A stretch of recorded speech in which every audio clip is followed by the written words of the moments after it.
नमस्कार दोस्तों, हमारी आज की कहानी का नाम है कामचोर। ये क्या बहू, आज भी इतनी रोटियां बच गईं। 2 साल हो गए इस घर में, लेकिन अभी तक अकल नहीं आई। ये क्या कुशल गृहिणी के लक्षण हैं। पर मम्मी जी, मैंने खाना तो लिमिटेड ही बनाया था, पर रोहित जी बाहर दोस्तों के साथ खाना खाकर आ गए। पति तेरा ही है, पूछ नहीं सकती थी कि खाना घर पर खाएगा कि बाहर खाकर आएगा। मम्मी जी, शाम को 7 बजे तो बात हुई थी, तब तो इन्होंने कुछ नहीं कहा। अब मुझे क्या पता कि ये बाहर खाना खाकर आएंगे। तब तो ऐसा कुछ प्रोग्राम था भी नहीं। ठीक है, जाकर अपना काम कर। अब तो सुबह ठंडी रोटी खानी पड़ेगी। यह थी वसुंधरा जी, जो अपनी बहू रीना को डांट रही थी। रीना वसुंधरा जी की बड़ी बहू है, जिसका विवाह रोहित से 2 साल पहले ही हुआ है। वसुंधरा जी के परिवार में उनके पति राकेश जी, बड़ा बेटा रोहित और बहू रीना, छोटा बेटा अमन और बहू आशा है।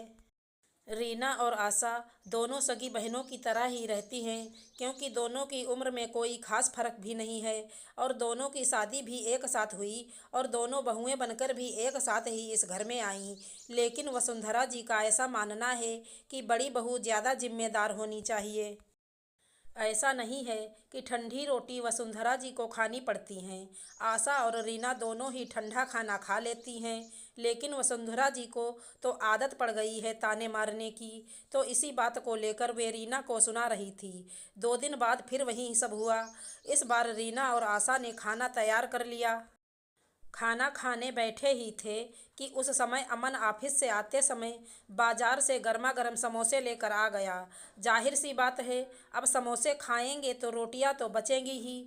तो आज फिर से खाना बच गया, पर आज रोटियां ज़रूरत से ज़्यादा रह गईं। सुबह जब सब लोग नाश्ता करने बैठे तो उस समय आशा ने उन रोटियों का पुस्कुरा बनाकर सर्व कर दिया। इस पर वसुंधरा जी का गुस्सा छूट गया। लो, अब बासी रोटी खाओ, यह दिन भी देखना बाकी रह गया था। पर माँ, पहले खाकर तो देखिए कितना टेस्टी बना है। अमन ने कहा। हाँ हाँ बेटा, तेरी बीबी तुझे ठंडी रोटी खिला रही है, तू ही खा। तुम लोगों के राज में तो बहुओं के हाथ की बासी रोटी मिलेंगी हम लोगों को। माँ, आप बेवजह का बतंगड़ क्यों बना रही हो। अब तो मेरी बात बतंगड़ ही लगेगी तुम लोगों को। तुम्हारी बीबियाँ कामचोर हैं, दूसरे दिन का खाना भी रात को ही बनाकर रख देती हैं। रीना ने अमन को इशारा करके चुप रहने के लिए कहा, पर उस दिन सबका मूड खराब हो गया। अब दोनों बहुओं ने सोचा कि रोटियां गिनकर ही बनाएंगे, चाहे दोबारा आटा लगाना पड़े। पर कहते हैं ना कि इंसान जिस चीज़ से सबसे ज़्यादा डर से भागता है, वो शिद्दत से उसके पीछे पड़ जाती है। ऐसा ही कुछ आशा और रीना के साथ दोबारा हुआ। अब की बार बड़ी मौसी जी कुछ दिनों के लिए घर आईं। सब लोग बाहर घूमने गए हुए थे।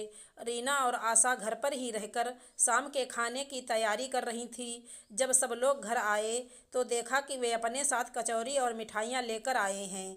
आज भी रीना और आशा को कन्फर्म हो गया था कि खाना बचने वाला है, और जाहिर सी बात है हुआ भी वहीं। खैर, वसुंधरा जी तो वैसे भी किचन में आती ही नहीं थी, पर रीना और आशा परेशान थी। इतनी रोटियों का हम करेंगे क्या। दूसरे दिन जब रीना और आशा किचन में नाश्ता तैयार कर रही थी, उस समय मौसी किचन में आ गईं और उन्होंने कहा, कल रात की जो रोटियां बच गई थी मुझे देना जरा। दोनों एक दूसरे की शक्ल देखने लगी तो मौसी जी ने कहा, शक्ल क्या देख रही हो, रोटियां दो मुझे। लेकिन मौसी जी, क्या हुआ। लेकिन वेकिन छोड़ो, और आज नाश्ता मैं बनाऊंगी। थोड़ी देर बाद में मौसी जी ने बाहर नाश्ता सर्व किया। गर्मा गर्म कटलेट्स देखकर हर किसी के मुंह में पानी आ गया और सभी ने उन्हें बड़े चाव से खाया। यह सब देखकर खुद वसुंधरा जी भी हैरान थी। रीना और आशा मौसी जी को बड़ी हैरानी से देख रही थी। मौसी जी ने कहा कि तुम्हारी सास तो किचन में आती है नहीं, कम से कम तुम दोनों अपने तरीके से किचन को चला सकती हो। बस थोड़ी सी समझदारी चाहिए। और रही बात तुम्हारी सास की, उसे तो बदलना नामुमकिन है। साथ ही साथ मौसी जी ने वसुंधरा जी को भी समझाया कि किचन बहुएं संभाल रही हैं, तुम्हें बासी खाने को नहीं देती तो क्यों बेवजह के ताने मारती हो। उन्हें उनके हिसाब से काम करने दो। यह बात वसुंधरा जी को भी समझ में आ गई थी। आशा करती हूँ हमारी कहानी अच्छी लगी होगी। धन्यवाद दोस्तों।